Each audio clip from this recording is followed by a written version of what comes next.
राधे राधे मेरे सभी प्यारे विद्यार्थियों को। माय ओल्ड डियर स्टूडेंट्स, आज की करंट अफेयर्स में हमारा जो विशेष मुद्दा रहेगा अयोध्या में राम मंदिर, यानी जिस पर ज़्यादा चर्चा करेंगे हम, वो टॉपिक रहेगा हमारा अयोध्या में राम मंदिर। उसके अलावा भी कुछ इम्पोर्टेंट टॉपिक्स और दिए गए हैं इस वीडियो में, आपको उनको भी अच्छे से लर्न करना है।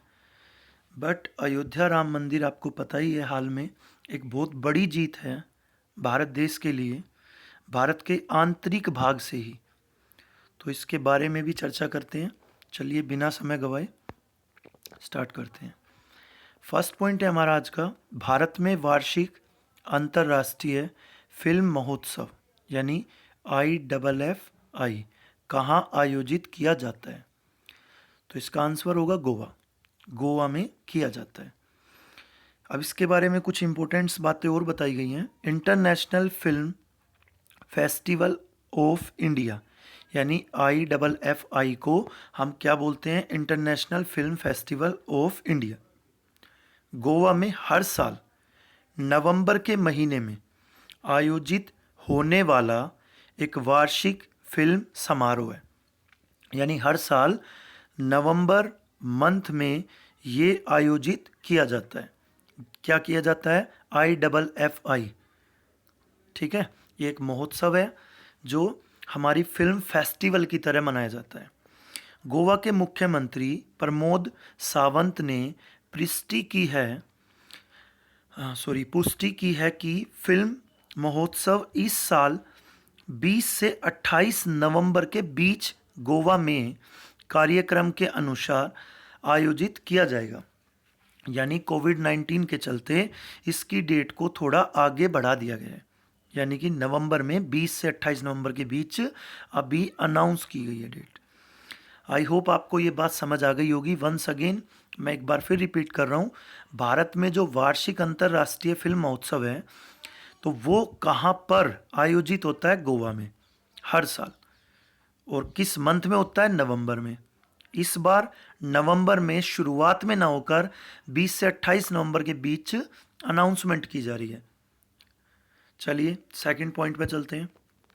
सभी भारतीय प्रधानमंत्रियों में निर्वाचित सरकार के प्रमुख के रूप में सबसे लंबा कार्यकाल किसका है?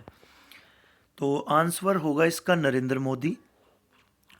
गुजरात के मुख्यमंत्री के रूप में 12 से अधिक वर्षों के उनके कार्यकाल को शामिल करते हुए, यानी आप सभी को पता ही होगा कि नरेंद्र मोदी जी प्रधानमंत्री बनने से पहले गुजरात के CM रह चुके हैं और उनका वहाँ का कार्यकाल 12 से अधिक वर्षों का है, यानी 12 से अधिक वर्ष देश की सेवा में वो पहले ही एक मुख्यमंत्री के तौर पर दे चुके हैं। उसके बाद उनका कुल कार्यकाल 18 वर्ष और 300 दिनों का है, यानी अब तक अगर उनका टोटल कार्यकाल काउंट करें तो 18 वर्ष से भी ज़्यादा, यानी 18 वर्ष और 300 दिनों का है। तो देखिए अब इसको किस तरह से आप काउंट कर रहे हैं। अभी आपको पता है 2014 में मोदी जी की सरकार आई थी, यानी 2014 में नरेंद्र मोदी 5 साल के लिए, आपको पता ही होगा पॉलिटिकल साइंस में हमारे देश के प्रधानमंत्री की नियुक्ति 5 वर्ष के लिए की जाती है। ये सब लिखा है पॉलिटिकल साइंस, अगर आप पढ़ते हैं, आपने टॉपिक पढ़ा होगा, आपकी 12th क्लास तक के सिलेबस में भी ये सब चीज़ें आती हैं। तो 5 साल का 2014 से 2019 तक का इनका कार्यकाल रहा था। अब 2019 से और 20 तक जो कार्यकाल है वो भी काउंट किया है हमने, प्लस सेवा में तो ये मुख्यमंत्री थे, तब भी सेवा में थे ना भारत के, तो इनका टोटल कार्यकाल मिला दें तो 18 वर्ष से भी ज़्यादा, यानी 300 दिन और एक्स्ट्रा हो चुके। वह देश के सबसे लंबे समय तक सेवा करने वाले, देखिए अब दिया हुआ ना इसमें, देश के सबसे लंबे समय तक सेवा करने वाले। आपको ये बात पता होनी चाहिए कि मुख्यमंत्री और प्रधानमंत्री दोनों के पद को सेवा का पद माना जाता है, ना कि लाभ का पद। तो इन्होंने एक मुख्यमंत्री के ओहदे से भी देश की सेवा की है 12 वर्षों से अधिक, और अभी एक प्रधानमंत्री के ओहदे से भी ये सेवा कर रहे हैं देश की। करने वाले गैर कांग्रेसी प्रधानमंत्री भी हैं, यानी कि ये गैर कांग्रेसी, आपको पता ही होगा भाजपा पार्टी से ये प्रधानमंत्री हैं, यानी गैर कांग्रेसी। जवाहरलाल नेहरू का कार्यकाल 16 वर्ष से अधिक था। जवाहरलाल नेहरू जी का कार्यकाल जो था वो 16 ईयर्स था। बट यू नो दैट वो एक कांग्रेस पार्टी से थे, और हमने यहाँ पे बात की है गैर कांग्रेस प्रधानमंत्री की। तो 16 वर्ष का कार्यकाल जवाहरलाल नेहरू जी का था और इंदिरा गांधी का कार्यकाल 15 वर्ष से था। तो 15 वर्ष और 16 साल जो इनका कार्यकाल है, वो एक प्रधानमंत्री की लिस्ट चेक करेंगे अगर आप, तो उनमें सबसे ज़्यादा था, लेकिन एक कांग्रेस पार्टी से था, ना कि गैर कांग्रेस पार्टी से था। तो गैर कांग्रेस पार्टी से सबसे लंबा कार्यकाल प्रधानमंत्री मोदी जी का माना जाएगा।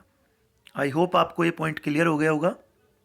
थर्ड पॉइंट है हमारा, अटल नवीकरण और शहरी परिवर्तन मिशन के क्रियान्वयन में कौन सा भारतीय राज्य अव्वल है? ओडिशा। आंसर क्या होगा? ओडिशा। तो देखिए यहाँ पे दिया, जैसे AMRUT योजना के तहत शुरू की गई 191 परियोजनाओं में से, यानी 191 हमने प्लान किया 191 पॉइंट्स पे कि हमें इन सभी पॉइंट्स को एक एक करके सभी को फॉलो करना है।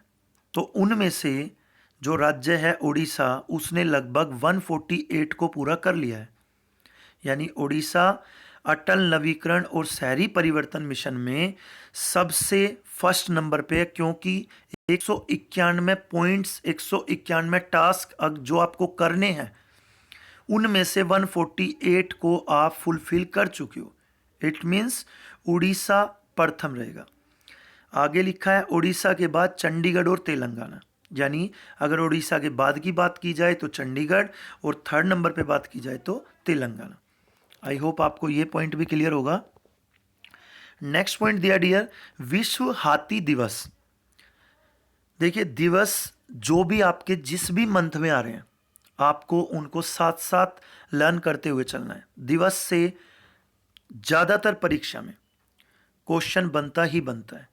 तो दिवस आपसे पूछे जाते हैं, जैसे पोलियो दिवस पूछ लिया जाएगा, या आपसे एड्स दिवस पूछ लिया जाएगा, या आपसे प्रवासी दिवस पूछ लिया जाएगा। तो इस तरह से सभी दिवस जो भी जिस मंथ में आ रहे हैं, आप उनको नोट डाउन करते चलिए, उनको लर्न करते चलिए, बहुत ही इंपॉर्टेंट रहेंगे आपके लिए। पर दिया हुआ है फर्स्ट पॉइंट हमारा, विश्व हाथी दिवस। प्रत्येक वर्ष 12 अगस्त को विश्व हाथी दिवस, it means world elephant day, मनाया जाता है। प्रत्येक वर्ष कितनी तारीख को? 12 अगस्त को, यानी हर साल 12 अगस्त को विश्व हाथी दिवस के रूप में मनाया जाता है। 12 अगस्त 2012 को पहला विश्व हाथी दिवस मनाया गया था। तो इसकी शुरुआत कब से हुई है? 12 अगस्त 2012 से, यानी 2012 से लेकर 2020 तक इसको लगातार मनाया जा रहा है, विश्व हाथी दिवस को, जो कि 12 अगस्त को मनाया जाता है। तब से यह वार्षिक रूप से मनाया जाता है। वार्षिक वही जो मैंने अभी बताया, यानी इसको लगातार हर वर्ष मनाया जा रहा है। देखिए डियर, जब भी कभी किसी दिवस को मनाया जाता है ना, तो उसका मकसद क्या होता है? जागरूकता फैलाना। यानी हम विश्व हाथी दिवस जो मनाते हैं, वो एक जागरूकता फैलाने, जागरूकता लाने, लोगों के अंदर जागरूकता लाने के लिए, लोगों को जागरूक करने के लिए, हाथी की जो प्रजाति है उसके लिए लोगों को जागरूक करना ही हमारा मकसद है इस दिवस को मनाने के लिए। नेक्स्ट देखिए, किसान रेल। 7 अगस्त 2020 को भारत की पहली साप्ताहिक किसान रेल को महाराष्ट्र के देवलाली से बिहार के दानापुर के लिए रवाना किया गया। यानी भारत में पहली किसान रेल शुरू की गई है, जो 7 अगस्त 2020 में फर्स्ट रेल है हमारे देश की, जो चली कहाँ से है? महाराष्ट्र के देवलाली से और बिहार के दानापुर। किसान रेल का मकसद क्या है डियर? किसान रेल का मकसद है जो हमारे किसान भाई हैं उनकी जो सब्जियां या फ्रूट्स, जो भी उनकी फसलें, जो वो मार्केट में लेकर एक स्थान से दूसरे स्थान तक अपनी उनको बिक्री करने के लिए जाते थे, यानी बेचने के लिए जाते थे। तो बहुत सारी सब्जियां खराब हो जाया करती थी। तो एक ऐसी ट्रेन बनाई है जिसका मकसद केवल किसानों की फसलों को, सब्जियों को, फ्रूट्स को ले जाना ही है। यानी इसका मकसद पैसेंजर को एक स्थान से दूसरे स्थान तक ले जाना नहीं है, बल्कि हमारे जो खाने के लिए सब्जी और फ्रूट्स हैं उनको एक स्थान से दूसरे स्थान तक ले जाना है। तो उसी को नज़र में रखते हुए हमने इसमें क्या सुविधाएं रखी, जैसे कि कोल्ड स्टोर्स वगैरह भी इसमें अरेंज किए गए हैं, जिससे आपकी सब्जियां बिल्कुल फ्रेश रहें, खराब ना हो, जिससे किसानों को नुकसान ना हो। क्योंकि किसान जब किसी ट्रेन में माल को ले जाया करते थे तो बहुत सारा माल उनका मंडी जाने से पहले ही खराब हो जाया करता था। तो उसी चीज़ को नज़र में रखते हुए एक बहुत अच्छी पहल है ये गवर्नमेंट की किसानों को लेकर। आई होप आपको ये बात समझ आ गई होगी। चलिए, आज का जो सबसे इम्पोर्टेंट टॉपिक मैं मानता हूँ वो है हमारा अयोध्या मंदिर। तो लिखा है इसमें, मंदिर वास्तुकला की नागर शैली। देखिए, अयोध्या में जो राम मंदिर का निर्माण चल रहा है अभी, मंदिर वास्तुकला की जो उसकी शैली है, यानी किस शैली के अंतर्गत उसको बनाया जा रहा है, किस शैली से उसको डेवलप किया जा रहा है, तो उस शैली का नाम है नागर शैली। It's very important for your examination point of view. शैली पूछी जा सकती है, ठीक है, कि अयोध्या मंदिर का जो निर्माण कार्य चल रहा है या जिसका निर्माण अभी चल रहा है, उस निर्माण में किस शैली का प्रयोग किया जा रहा है, तो नागर शैली का, जिसमें 5 गुंबद होंगे। देखिए, जो मैंने इसमें इमेज दी हुई है उसको आप ध्यान से देखिएगा तो आपको एक एक चीज क्लियर होगी जो मैंने इसमें लिखी है। आगे देखिए, नागर शब्द नगर से बना है, यानी नागर शब्द जो है वो नगर से लिया है। देखिए, हम किसी न किसी शब्द से ही किसी शब्द का निर्माण करते हैं। जैसे कि हमने मान लो हिब्रू भाषा से या लैटिन भाषा से या ग्रीक भाषा से बहुत सारे शब्द लिए हैं। हमारे सामाजिक विज्ञान की किताबों में, भूगोल की किताबों में, बहुत सारी किताबों में आपको पढ़ने को मिल जाता है कि यह शब्द का निर्माण हिब्रू भाषा के इस शब्द से या लैटिन भाषा के इस शब्द से किया गया है। तो इसी तरह नागर शब्द से नगर बना है। सर्वप्रथम नगरों के निर्माण में इस शैली के प्रयोग होने के कारण इसे मंदिर वास्तुकला की कहते हैं। यानी सबसे पहले नगरों के निर्माण में इस शैली के प्रयोग होने के कारण इसे मंदिर वास्तुकला की नागर शैली भी कहते हैं। नेक्स्ट पॉइंट है हमारा, इस शैली में बने मंदिरों को ओडिशा में कलिंग के नाम से, गुजरात में लाट के नाम से और हिमालयी क्षेत्र में पर्वतीय नाम से जाना जाता है। यानी अगर हम बात करें उड़ीसा की, तो उड़ीसा में अगर आप नागर शैली का नाम पूछते हैं तो वहां पर लोग इसको कलिंग के नाम से जानते हैं। गुजरात में लोग इसको लाट के नाम से जानते हैं और हिमालय क्षेत्र में लोग इसको पर्वतीय नाम से जानते हैं। देखिए, कुछ नाम जो होते हैं ना वो स्थानीय भी होते हैं। जैसे मैं आपको एक और उदाहरण देता हूँ इस पॉइंट से अलग।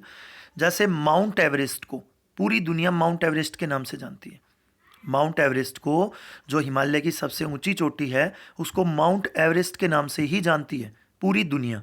बट नेपाल वासी, जिस देश में ये है, नेपाल में स्थित है हमारा माउंट एवरेस्ट, उस देश के निवासी इसको सागर माथा के नाम से जानते हैं। तो वहाँ का स्थानीय नाम हो गया, देखो ये। इसी तरह तिब्बतवासी इसी चोटी को कोमोलंगमा के नाम से जानते हैं।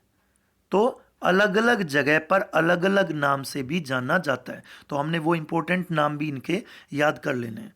बहुत ज़्यादा नाम नहीं है, 2 से 3 नाम है, आप इसको रिवाइज करना। नेक्स्ट दिया हुआ है, कौशल प्रदेश की प्राचीन राजधानी अवध को कालांतर में अयोध्या और बौद्ध काल में साकेत कहा जाने लगा। देखिए मैंने इसके कुछ वो पॉइंट भी उठाए हैं जो पॉइंट्स इसका इतिहास है, क्योंकि आप लोग अगर सिर्फ आज की करंट के अकॉर्डिंग पढ़ेंगे तो आपको ये पता चलेगा कौन सी शैली है, ठीक है, इसका निर्माण कहाँ किया जा रहा है, किस राज्य में, किस डिस्ट्रिक्ट में, इसकी शुरुआत किस मंत्री ने या मतलब किस राजनेता ने कराई, तो ये सब तो है करंट। लेकिन अगर हम इसके पिछले इतिहास की बात करें कि ये मतलब हम इसको पहले किस तरह से समझते थे या इस स्थान का पहले क्या नाम था, तो वो सारी चीज़ें भी क्वेश्चन का भाग बन सकती हैं। तो कौशल प्रदेश की प्राचीन राजधानी, आप सभी को हिस्ट्री पढ़ते हुए ये बातें पता चल जाएंगी कि एक अवध नाम का, एक कौशल नाम का जितना भी क्षेत्र है ना, ये सब ये हमारे महाजनपदों में आते थे। हमारे 16 महाजनपद होते थे, 16 महाजनपद में से ही ये पार्ट हैं, कौशल और अवध। अगर मैं आज आपको स्टेट्स के अकॉर्डिंग समझाऊंगा तो आप कंफ्यूज हो जाएंगे। तो आपको सबसे पहले इसको समझने के लिए हिस्ट्री के ये सभी पॉइंट्स पढ़ने पड़ेंगे। तो आई होप आपको मेरी बात समझ आ गई होगी। कौशल प्रदेश की राजधानी अवध को कालांतर में अयोध्या कहा जाता था, यानी कि इस अवध का पहला जो अवध था ये अवध को ही अयोध्या कहा जा रहा है। और बौद्ध काल में साकेत कहा जाने लगा। बौद्ध से भी बहुत प्रश्न बनते हैं, ठीक है, कि बौद्ध के समय में क्या कहा जाता था। नेक्स्ट पॉइंट है इसका, अयोध्या को भगवान श्री राम के पूर्वज विविस्वान सूर्य के पुत्र वेवस्वत मनु ने बसाया था। तो वेरी इंपॉर्टेंट बात है ये भी, अयोध्या को बसाया किसने था, तो भगवान श्री राम के पूर्वज ही थे ये, ठीक है, तो इसको भी याद करना है आपको। अब बात करते हैं हम इतिहास में ही, एक शुंग वंश है, शुंग वंश, एक शुंग वंश है, शुंग वंश के बाद एक कर्णव वंश है और कर्णव वंश के बाद एक सातवाहन वंश है। ये तीनों वंश ब्राह्मण वंश के अंतर्गत आते हैं, यानी शुंग वंश एक ब्राह्मण वंश था। तो देखिए इसमें लिखा है, शुंग वंश के प्रथम शासक पुष्यमित्र शुंग ने भी मंदिर का जीर्णोद्धार करवाया था, यानी कि मंदिर को एक तरह से आप कह सकते हो डेकोरेट कराया था शुंग वंश के प्रथम शासक पुष्यमित्र शुंग ने। बहुत ज़्यादा इंपॉर्टेंट है ये टॉपिक आपका, क्योंकि इससे भी क्वेश्चन पूछा जाता है कि किस ब्राह्मण शासक ने या किस वंश के शासक ने, ठीक है, अयोध्या मंदिर का एक तरह से डेकोरेट यानी कि जीर्णोद्धार करवाया था। उसके बाद लिखा है, पुष्यमित्र का एक शिलालेख अयोध्या से प्राप्त हुआ था। तो बहुत बार जब आप हिस्ट्री पढ़ते हैं तो आपके सामने ऐसे बहुत सारे पॉइंट आते हैं कि पुष्यमित्र का एक शिलालेख अयोध्या से प्राप्त हुआ था, लेकिन आपको ये बात नहीं पता चल पाती, बस आप उसको रट तो लेते हैं कि क्यों हुआ था। तो देखिए आपको अब ये बात समझ आएगी, पुष्यमित्र शुंग ने वहाँ पर जब जीर्णोद्धार करवाया था तो यानी कि उन्होंने वहाँ पर कुछ टाइम बिताया है, कुछ समय दिया है, इस जगह से रिलेट करते हैं ये। तो एक शिलालेख अयोध्या से प्राप्त हुआ था जिसमें उसे सेनापति कहा गया है। देखिए शिलालेख में अलग अलग नाम से भी राजाओं को जाना जाता था। जैसे हम बात करें मौर्य वंश के अशोक की, अशोक को कहीं पर अशोक वर्धन कहा जा रहा है, कहीं पर उसको अशोक कहा जा रहा है। तो ये पूछे जाते हैं क्वेश्चंस कि किस शिलालेख में अशोक वर्धन कहा गया। तो इसी तरह एक क्वेश्चन ये बन सकता है कि पुष्यमित्र शुंग के किस शिलालेख में उन्हें सेनापति कहा गया है, तो अयोध्या से जो प्राप्त हुआ है उस शिलालेख में। आई होप आपको ये टॉपिक बहुत अच्छे से समझ आएगा, और फिर भी अगर कोई डाउट बचता है तो कमेंट करके आप अपना क्वेश्चन रख सकते हैं, मैं उसको अच्छे से फिर क्लियर करूँगा। Thank you.